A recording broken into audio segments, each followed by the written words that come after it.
நம்ம லைஃப்பில் நம்ம செய்கிற ஒரு முக்கியமான விஷயம் என்ன அப்படின்னு பார்த்தோம்னா ரீசன்ஸ் கொடுக்கறது. நமக்கு இது பண்ணணும் அது பண்ணணும் அப்படின்னு சொல்லி ஆசைகள் நிறையாவே வந்து இருக்கும்.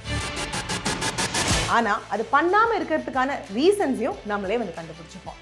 அந்த மாதிரி நம்மளோட லிஸ்ட்டில் ஃபர்ஸ்ட் இருக்கிறது என்ன அப்படின்னு பார்த்தோம்னா இன்வெஸ்ட்மெண்ட்.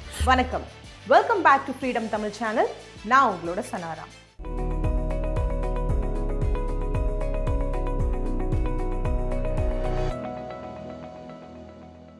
நம்ம எல்லாருக்கும் இன்வெஸ்ட்மெண்ட் பண்ணணும் அப்படின்ற ஆசை இருக்குது. ஆனால் அதுக்கான ரீசன்ஸ் கொடுத்துருவோம். நம்ம என்னால் இதனால தான் வந்து பண்ண முடியல அப்படின்னு சொல்லி. அந்த வகையில் ஃபர்ஸ்ட் ஒன் என்ன, காசு இல்லை அப்படின்னு வந்து சொல்லுவோம். 1000 ரூபாய்க்கு ட்ரெஸ் வாங்க முடியும், 10,000 ரூபாய்க்கு டூர் போக முடியும், ஆனால் 100 ரூபாயை வச்சுட்டு நம்மளால் இன்வெஸ்ட்மெண்ட் பண்ண முடியாதா? இந்த கொஸ்டினுக்கான ஆன்சர் என்ன, கண்டிப்பாக பண்ண முடியும். ஆனால் நம்மள நிறைய பேர் ஏன் பண்ணுறது கிடையாது? ஒன்று, நமக்கு தெரியல, அதாவது அறியாமை அப்படின்னு வந்து சொல்லலாம். ரெண்டாவது விஷயம், நமக்கு தெரியும் ஆனாலும் பண்ண மாட்டேன் அப்படின்ற ஒரு பிடிவாதம். ஸோ நீங்கள் இந்த மாதிரி இன்வெஸ்ட்மெண்ட் பண்ணணும்னு யோசிச்சுட்டு இருக்கீங்க, உங்ககிட்ட 100 ரூபா தான் வந்து இருக்குது, ஒரு மாதத்துக்கு என்னால் அவ்வளோதான் இன்வெஸ்ட் பண்ண முடியும் அப்படின்னாலும் இந்த வீடியோ பார்க்குறப்போ உங்களுக்கு புரிஞ்சிடும், ஓ நம்மளுக்கான ஆப்ஷன்ஸும் வந்து நிறையா இருக்கே அப்படின்னு சொல்லி. ஸோ இந்த வீடியோவை கடைசி வரைக்கும் பாருங்கள். இது வரைக்கும் நீங்கள் சேனலை சப்ஸ்கிரைப் பண்ணலைன்னா சப்ஸ்கிரைப் பண்ணிவிடுங்க. ஏன்னா ஃபினான்ஸ் ரிலேட்டடான வீடியோஸ் இங்கே நிறைய போட்டுட்ருக்கோம், உங்களுக்கு ரொம்பவே யூஸ்ஃபுல்லாக இருக்கும். பிகாஸ் ஆன் த ஹோல் நம்ம எல்லாருமே ஓடிட்டு இருக்கிறது காசு சம்பாதிக்கிறதுக்காக தான், அந்த காசை கரெக்டாக மெயின்டைன் பண்ணுறதுக்காக தான். ஸோ நீங்கள் சப்ஸ்கிரைப் பண்ணிங்கன்னா உங்களுக்கு நிறைய ஐடியாஸ் கிடைக்கும், உங்கள் லைஃப்பில் நீங்கள் வந்து இம்ப்ளிமெண்ட் பண்ண முடியும். ஸோ இன்வெஸ்ட்மெண்ட் அப்படின்னு எடுத்துக்கிட்டோம்னா யாருங்க சொன்னாங்க நிறைய காசு வேணும் இன்வெஸ்ட் பண்ணுறதுக்கு அப்படின்னு சொல்லி? நான் மென்ஷன் பண்ண மாதிரி 100 ரூபா போதும். ஆனால் அந்த இன்வெஸ்ட்மெண்ட்டை ஸ்டார்ட் பண்ணுறதுக்கு முன்னாடி நம்ம லைஃப்பில் 2 விஷயம் நம்ம கண்டிப்பாக வந்து செஞ்சுருக்கணுங்க. ஃபர்ஸ்ட் ஒன் என்ன அப்படின்னு பார்த்தோம்னா, நாம் எமர்ஜென்சி ஃபண்ட் வச்சுருக்கோமா அப்படின்னு வந்து யோசிக்கணும். எமர்ஜென்சி ஃபண்ட் எதுக்கு? எமர்ஜென்சி ஃபண்ட் அந்த பேர்லேயே வந்து இருக்குங்க. நம்ம லைஃப்பில் ஒரு எமர்ஜென்சி வரப்போ அந்த எமர்ஜென்சியில் நமக்கு கை கொடுக்கக்கூடியது தான் இந்த எமர்ஜென்சி ஃபண்ட். ஒரு 6 மாதம் எனக்கு இப்போ வேலை இல்லைன்னு எடுத்துக்கலாம், அதாவது இன்றைக்கி என் வேலை போயிடுச்சு, ஆனால் இன்னையிலேருந்து 6 மாதத்துக்கு என்னோட செலவுகள் எல்லாமே கவர் இருக்கணும், இன்க்ளூடிங் மை லோன்ஸ் அப்படின்னு வந்து சொல்லலாம். ஏன்னா நம்மளால் இஎம்ஐ தள்ளி போட முடியாது இல்லையா? ஸோ அதுவும் வந்து கவர் இருக்கணும். என்னோட சாப்பாடு, என்னோட வீடோட ரெண்ட்டு, என்னவா இருந்தாலும் சரி, நமக்கு 1 மந்த்துக்கு என்னென்ன செலவு இருக்கோ அந்த செலவு எல்லாமே வந்து கவர் இருக்கணும். 6 மந்த்ஸோட அந்த சம் அமௌண்ட் நம்மக்கிட்ட வந்து இருக்கணும். இப்போ எனக்கு வந்து ஒரு மாதத்துக்கு 20,000 செலவாகுதுன்னு வச்சுக்கோங்களேன். 20 × 6 எவ்வளோ? 1,20,000. அந்த 1,20,000 என்னோட தனியாக ஒரு பேங்க் அக்கௌண்ட்டில் நான் எடுத்து வச்சுருக்கேன்னா என்கிட்ட எமர்ஜென்சி ஃபண்ட் இருக்குது அப்படின்னு அர்த்தம். ஸோ ஒருவேளை உங்ககிட்ட எமர்ஜென்சி ஃபண்ட் இல்லைன்னா நீங்கள் ஸ்டார்ட் பண்ணணுங்க. நான் சொல்ல மாட்டேன் இன்றைக்கே இந்த மாதத்தில் இப்போவே ஒரு 5,000 தள்ளி வைங்க. No, that is not possible. இப்போ நான் வந்து மேபி ஒரு 30,000 earn பண்ணுறவங்களா இருக்கலாம், நீங்கள் மேபி ஒரு 10,000 earn பண்ணுறவங்களா இருக்கலாம். ஸோ உங்களால் எவ்வளோ முடியுமோ அந்த அளவுக்கு அந்த எமர்ஜென்சி ஃபண்டுக்கான அமௌண்ட்டை தனியாக வந்து மாற்றி வச்சுக்கணும். ஸோ அந்த எமர்ஜென்சி ஃபண்ட் ஃபுல்லாக கம்ப்ளீட் ஆகிறப்போ முடிஞ்சிருச்சு, அதை நம்ம தொடக்கூடாது. எமர்ஜென்சி நம்ம லைஃப்பில் வந்தால் மட்டும்தான் அந்த எமர்ஜென்சி ஃபண்ட் நம்ம தொடரும். ஃபார் எக்ஸாம்பிள் கோவிட் டைமில் எத்தனை பேருக்கு வேலை போச்சு?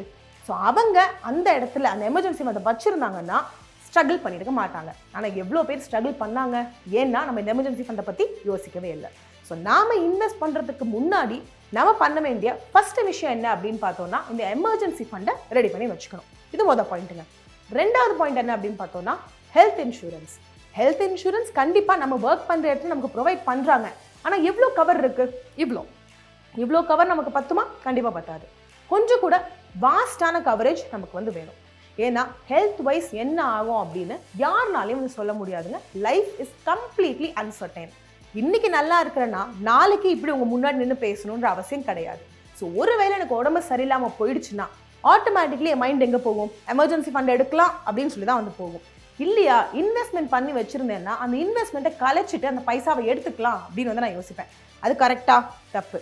ஏன்னா அப்போ என்னோட ஷார்ட் டேர்ம் கோல் என்ன ஆகுது, என்னோட லாங் டேர்ம் கோல் என்ன ஆகுது, என்னோட கனவுகள் என்ன ஆகுது, எல்லாமே இடிஞ்சு போயிடும்.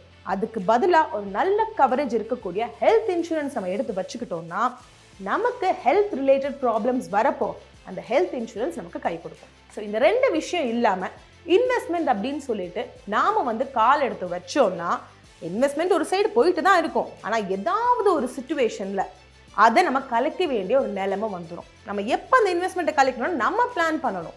நமக்கு எப்போ வேணுமோ அப்போ தான் அந்த இன்வெஸ்ட்மெண்ட்டை நம்ம ஓப்பன் பண்ணி அந்த பைசாவை வந்து எடுக்கணும். நம்மளோட சிச்சுவேஷன்னால அதை ஓப்பன் பண்ணுற மாதிரியான ஒரு நிலைமை நமக்கு வந்துடக்கூடாது. ஸோ இன்வெஸ்ட்மெண்ட் நீங்கள் பண்ணுறதுக்கு முன்னாடி இந்த 2 கொஸ்டின் உங்ககிட்ட கேட்டுக்கோங்க. என்கிட்ட எமர்ஜென்சி ஃபண்ட் இருக்கா? இருக்குது, பெஸ்ட். இல்லையா, நான் ஸ்டார்ட் பண்ணுறேன்.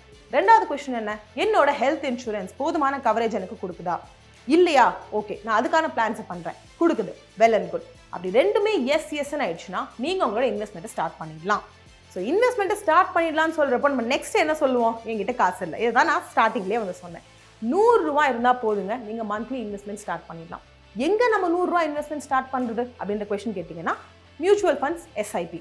ரொம்ப சிம்பிளான ஒரு விஷயம். எத்தனையோ ஆப்ஸ் அவைலபிளாக இருக்குது. அந்த ஆப்பை யூஸ் பண்ணி நீங்கள் வந்து இன்வெஸ்ட் பண்ணிக்கலாம். சரி, 100 ரூபா இன்வெஸ்ட் பண்ணால் போதுமா அப்படின்னு நம்ம கேட்போம். முதல்ல நம்ம 100 ரூபா இன்வெஸ்ட் பண்ணலாங்க, அதுக்கப்புறம் நம்ம பெருசாக இன்வெஸ்ட் பண்ண ஸ்டார்ட் பண்ணிடலாம். ஏன்னா நமக்கு ஒரு நாலேஜ் கிடைக்கும், ஒரு ஐடியா கிடைக்கும். ஓகே, நான் இவ்வளோ இன்வெஸ்ட் பண்ணுறதுனால ஓகே நான் வந்து 200 ரூபா போட்டிருந்தேன், எனக்கு இப்போ 4 ரூபா வந்து கிடைச்சிருக்கு ஆஸ் அ ப்ராஃபிட் அப்படின்னு தெரியிறப்போ அந்த 4 ரூபா நமக்கு கம்மியாக தெரியும். அதுக்கப்புறம் அது எப்படி பெருசாகணும்னு சொல்லி யோசிக்க ஆரம்பிப்போம். ஆனால் அந்த டேஸ்ட் நமக்கு வந்து கிடைக்கணுங்க. நம்மள நிறைய பேருக்கு என்ன பிரச்சனைனா, நம்ம வந்து கஷ்டப்பட்டுட்டு அந்த கஷ்டத்துலேயே வாழ்ந்து பழகிடுவோம். அந்த கஷ்டம் இல்லாமல் வாழ்றத ஒரு தடவை வாழ்ந்து பார்த்துட்டோம்னா, அதாவது you taste it, just taste it once, அதுக்கப்புறம் நம்மளுக்கு இந்த கஷ்டப்படுற லைஃப் வேணாம் அப்படின்னு தெரிஞ்சிடும். ஸோ நீங்கள் என்ன பண்ணணும், ஒரு 100 ரூபா தான் உங்ககிட்ட இருக்குது, ஒரு 500 தான் உங்ககிட்ட இருக்குது அப்படின்னா எஸ்ஐபியில் இன்வெஸ்ட் பண்ண ஸ்டார்ட் பண்ணுங்கள். நிறைய வீடியோஸ் நம்ம சேனல் அவைலபிளாக இருக்குது. எந்த மாதிரியான விஷயங்களை நீங்கள் வந்து கன்சிடர் பண்ணணும், எந்த மாதிரியான இடத்துல நீங்கள் வந்து இன்வெஸ்ட் பண்ணணும், எவ்வளோ வந்து மினிமம் நீங்கள் இன்வெஸ்ட் பண்ணால் உங்களுக்கு எவ்வளோ வந்து கிடைக்கும், இந்த மாதிரி பல விஷயங்களை வந்து ஒரு செப்பரேட் வீடியோஸில் கவர் பண்ணியிருக்கோம். ஸோ இந்த வீடியோவில் நான் உங்களுக்கு கொடுக்குறது என்ன அப்படின்னு பார்த்தா, ஹிண்ட்ஸ்ன்னு வந்து சொல்லலாம். ஆஸ் அ பிகினர் நீங்கள் இன்வெஸ்ட்மெண்ட் அப்படின்னு யோசிக்கிறப்போ என்ன மாதிரியான விஷயங்கள் நீங்கள் செய்யணும், எந்த மாதிரியான விஷயங்கள் நீங்கள் யோசிக்கணும் அப்படின்றத இந்த வீடியோ நான் வந்து சொல்லிட்டு இருக்கேன். ஸோ ஃபஸ்ட்டு நான் உங்களுக்கு கொடுக்கக்கூடிய ஆப்ஷன் 100 ரூபீஸ் தான் இருக்குது அப்படின்னா நீங்கள் மியூச்சுவல் ஃபண்ட்ஸ், எஸ்ஐபியில் இன்வெஸ்ட் பண்ணலாம். ரெண்டாவது விஷயங்க, ஸ்டாக் மார்க்கெட்.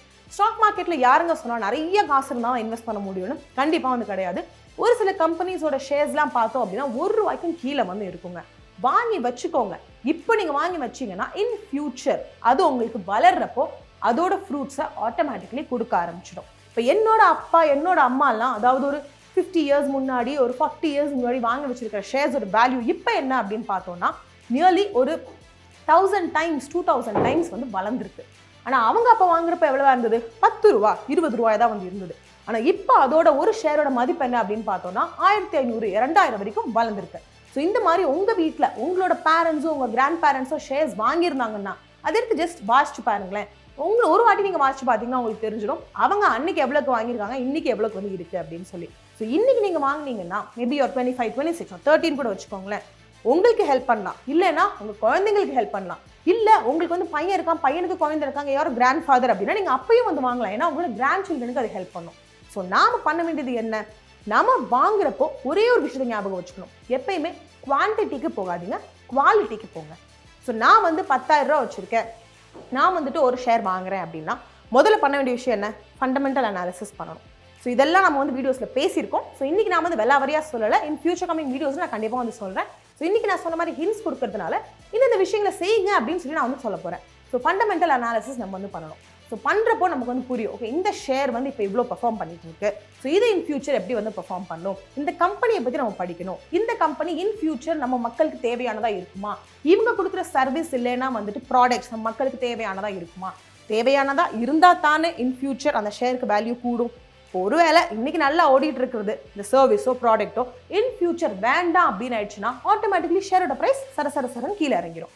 ஸோ இந்த அனாலிசிஸ் பண்ணுறப்போ நமக்கு ஒரு ஐடியா வந்து கிடைக்கும். ஓகே இந்த கம்பெனி இருக்குது, இன் ஃபியூச்சர் 10 இயர்ஸ்க்கு அப்புறம் கண்டிப்பாக இது நல்லா வந்து இருக்கும், ஸோ இதோட ஷேரை வந்து வாங்கிக்கலாம் அப்படின்னு சொல்லிட்டு.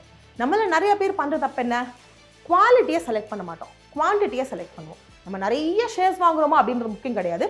ஒரு ஷேர் வாங்கினாலும் அந்த ஒரு ஷேர் இன் ஃபியூச்சர் நமக்கு நல்லா ப்ராஃபிட் கொடுக்குமா அப்படின்றது தான் முக்கியம். ஸோ இந்த ரெண்டு விஷயத்தை ஞாபகம் வச்சுக்கோங்க. ஃபண்டமெண்டல் அனாலிசிஸ் கண்டிப்பாக பண்ணணும், அதை தொடர்ந்து குவாலிட்டிக்கு வந்து இம்பார்ட்டன்ஸ் கொடுக்கறதே தவிர குவான்டிட்டிக்கு கிடையாது. 100 ஷேர்ஸ் வாங்குறோமா அப்படின்றது முக்கியம் இல்லை, 10 ஷேர் வாங்கினாலும் நமக்கு 100 மடங்காக அது ப்ராஃபிட் கொடுக்குமா அப்படின்றது தான் முக்கியம். ஃபண்டமெண்டல் அனாலிசிஸோட சேர்த்து டெக்னிக்கல் அனாலிசிஸும் நம்ம வந்து பண்ணணும். இது ஸ்டாக் மார்க்கெட் சைட். ஸோ இதோட சேர்த்து நம்ம மியூச்சுவல் ஃபண்ட்ஸ் தான் இருக்கா, ஸ்டாக் மார்க்கெட் தான் இருக்கா அப்படின்னு கேட்டால் கண்டிப்பாக வந்து இல்லை. நீங்கள் என்பிஎஸ் போகணும்னா என்பிஎஸ் போய்க்கலாம், பிபிஎஃப் போகணும்னா பிபிஎஃப் போய்க்கலாம். உங்களுக்கு எங்கே இன்வெஸ்ட் பண்ணணும்னு தோணுதோ அங்கே நீங்கள் இன்வெஸ்ட் பண்ணுங்கள், உங்களுக்கு சூட்டபிளாக இருக்கிற இடத்துல. பட் நீங்கள் ஏர்ன் பண்ணுறதுல 10% கண்டிப்பாக இன்வெஸ்ட்மெண்ட்டுக்கு போகணும். அதை வந்து மைண்டில் ஃபிக்ஸ் பண்ணி வச்சுக்கோங்க. 10,000 வாங்கினாலும் சரி, 15,000 வாங்கினாலும் சரி, 20,000 வாங்கினாலும் சரி, 10% நம்ம இன்வெஸ்ட்மெண்ட்டில் போட்டோம்னா ஒரு 5 வருஷம் இல்லைனா 10 வருஷம் கழிச்சு நீங்களே உங்கள் மாதிரி தட்டி சொல்லிப்பீங்க, நல்ல வேலை நான் 2022 இன்வெஸ்ட் பண்ண ஆரம்பித்தேன், இன்றைக்கி எதுக்கு அது கை கொடுத்துருக்கு அப்படின்னு சொல்லி. ஸோ அந்த ஒரு சிச்சுவேஷனை உங்கள் லைஃப்பில் வந்து கிரியேட் பண்ணி வச்சுக்கோங்க. இந்த சிச்சுவேஷன் கிரியேட் ஆகணும்னா கன்சிஸ்டன்சி அப்படின்றது ரொம்ப முக்கியமான ஒரு விஷயங்க. இந்த மாதம் செஞ்சுட்டு அடுத்த மாதம் செய்யலைன்னா கண்டிப்பாக இட்ஸ் நாட் கோனா ஹெல்ப். இப்போ நான் ஒர்க் அவுட் பண்ண போகிறேன், என் பாடி வந்து நான் நல்லா ஃபிட் பண்ணணும் அப்படின்னு ஆசைப்படுறேன்னா ஒரு நாள் நான் ஒர்க் அவுட் பண்ணால் நடந்துருமா? கண்டிப்பாக வந்து நடக்காது. நான் ஒழுங்காக ஒர்க் அவுட் பண்ணணும், எல்லா நாளும் ஒழுங்காக சாப்பிடணும், இந்த மாதிரி பல விஷயங்கள் நான் செஞ்சால் மட்டும்தான் எனக்கு அதில் இருந்து ஒரு ப்ராஃபிட், அதாவது ஒரு ஃப்ரூட் வந்து எனக்கு கிடைக்கும். ஸோ அந்த ஃப்ரூட் உங்களுக்கு இன்வெஸ்ட்மெண்ட்லேருந்து கிடைக்கணும் அப்படின்னா கன்சிஸ்டன்சி அப்படின்றது ரொம்ப முக்கியமான ஒரு விஷயம். ஸோ நீங்கள் எல்லா மாதமும் இன்வெஸ்ட் பண்ணணும். அண்ட் இன்வெஸ்ட் பண்ணுறப்போ கொஞ்சம் கொஞ்சமாக அப்படியே அதை வளர்த்துக்கலாம். 100 ரூபாயில் ஆரம்பித்து 10,000 வரைக்கும் நீங்கள் ரீச் பண்ண முடியும். எவ்வளோ உங்களால் இன்வெஸ்ட் பண்ண முடியுமோ அவ்வளோ இன்வெஸ்ட் பண்ணுங்கள். ஏன்னா இன் ஃபியூச்சர் அது நமக்கு கண்டிப்பாக வந்து கை கொடுக்கும். அண்ட் இன்னொரு விஷயம் என்ன, பவர் ஆஃப் காம்பவுண்டிங். இது நம்ம எல்லாருக்குமே தெரியும். ஒன்று மேலே ஒன்று வரும், அந்த ஒன்றுக்கு மேலே இன்னும் ஒன்று வரும். ஸோ அந்த மாதிரி பவர் ஆஃப் காம்பவுண்டிங் அப்படின்றது நமக்கு ரொம்பவே ஹெல்ப்ஃபுல்லான ஒரு விஷயம்னு வந்து சொல்லலாம். ஸோ இது எல்லாத்தையும் நீங்கள் அண்டர்ஸ்டாண்ட் பண்ணிக்கிட்டீங்க அப்படின்னா இன்வெஸ்ட்மெண்ட் நம்ம லைஃப்பில் எவ்வளோ முக்கியம் அப்படின்றத உங்களுக்கு வந்து புரிஞ்சிடும். ஸோ இந்த வீடியோவில் நான் வந்து ரொம்ப பேசிக்கான விஷயங்கள் தான் வந்து சொல்லியிருக்கேன். மேபி உங்களுக்கு இன்வெஸ்ட் பண்ணுறதுக்கான ஒரு மோட்டிவேஷனல் வீடியோன்னு கூட நான் வந்து சொல்லலாம். ஏன்னா நம்மள நிறைய பேர் லைஃப்பில் பல விஷயங்கள் செய்யாமல் இருக்கிறதுக்கு ரீசன்ஸ் வந்து கொடுத்துட்ருக்கோம். அந்த ரீசன்ஸ் கொடுக்கறத பிரேக் பண்ணிவிட்டு ஒரு தடவை செஞ்சுட்டோம் அப்படின்னா லைஃப் சார்ட்டட் ஆகிடும். ஸோ நீங்கள் கம்மியான காசு தான் இருக்குது அப்படின்னாலும் இப்போ உங்களுக்கு தெரியும் எங்கே இன்வெஸ்ட் பண்ணணும் அப்படின்னு சொல்லிட்டு. நிறைய காசு வச்சுருக்கீங்க அப்படின்னாலும் அதை எப்படி டைவர்சிஃபை பண்ணி இன்வெஸ்ட் பண்ணணும் அப்படின்றத உங்களுக்கு வந்து புரிஞ்சிருக்கும். ஸோ இன்வெஸ்ட்மெண்ட் அப்படின்றத உங்கள் லைஃப்பில் கொண்டு வாங்க. கொஞ்சம் வருஷத்துலேயே உங்களுக்கு அதுக்கான ஃப்ரூட்ஸ் வந்து கிடைக்கும். அதுக்கப்புறம் நீங்கள் இன்வெஸ்ட்மெண்ட்டை ஸ்டாப்பே வந்து பண்ண மாட்டீங்கன்னு சொல்லி இந்த வீடியோவை நான் இதோட ஃபினிஷ் பண்ணுறேன். ஒருவேளை இந்த சேனல் நீங்கள் இன்னும் சப்ஸ்கிரைப் பண்ணலைன்னா கீழே சப்ஸ்கிரைப் பண்ண ப்ரெஸ் பண்ணிட்டு அந்த பெல் ஐக்கனை கிளிக் பண்ண மறந்துடாதீங்க. இந்த வீடியோ உங்களுக்கு யூஸ்ஃபுல்லாக இருந்துச்சு அப்படின்னா தம்ஸ் அப் கொடுத்துட்டு மற்றவங்க கூட ஷேர் பண்ணிக்கோங்க. அண்ட் இது வரைக்கும் ஃப்ரீடம் ஆப்பை நீங்கள் இன்ஸ்டால் பண்ணலைன்னா மறக்காமல் அந்த ஆப்பை இன்ஸ்டால் பண்ணிக்கோங்க. ஏன்னா ஆப் மூலிமா உங்களுக்கு பல விஷயங்களை பல கோர்சஸ் வரையாக நாங்கள் வந்து கொடுத்துட்டு இருக்கோம். லைஃப்பில் நீங்கள் ஒரு குவெஸ்சன் மார்க்கில் இருக்கீங்க, என்ன பண்ணணும்னு தெரியலையே அப்படின்னு யோசிச்சுட்டு இருக்கீங்கன்னா இந்த ஆப் கண்டிப்பாக உங்களுக்கு ஒரு ஐ ஓப்பனராக வந்து இருக்குன்னு சொல்லி இந்த வீடியோவை நான் முடிக்கிறேன். அடுத்த வீடியோவில் நான் உங்களுக்கு திரும்ப மீட் பண்ணுறேன். அது வரைக்கும் நீங்கள் உங்களை நல்லா பார்த்துக்கோங்க. நன்றி, வணக்கம்.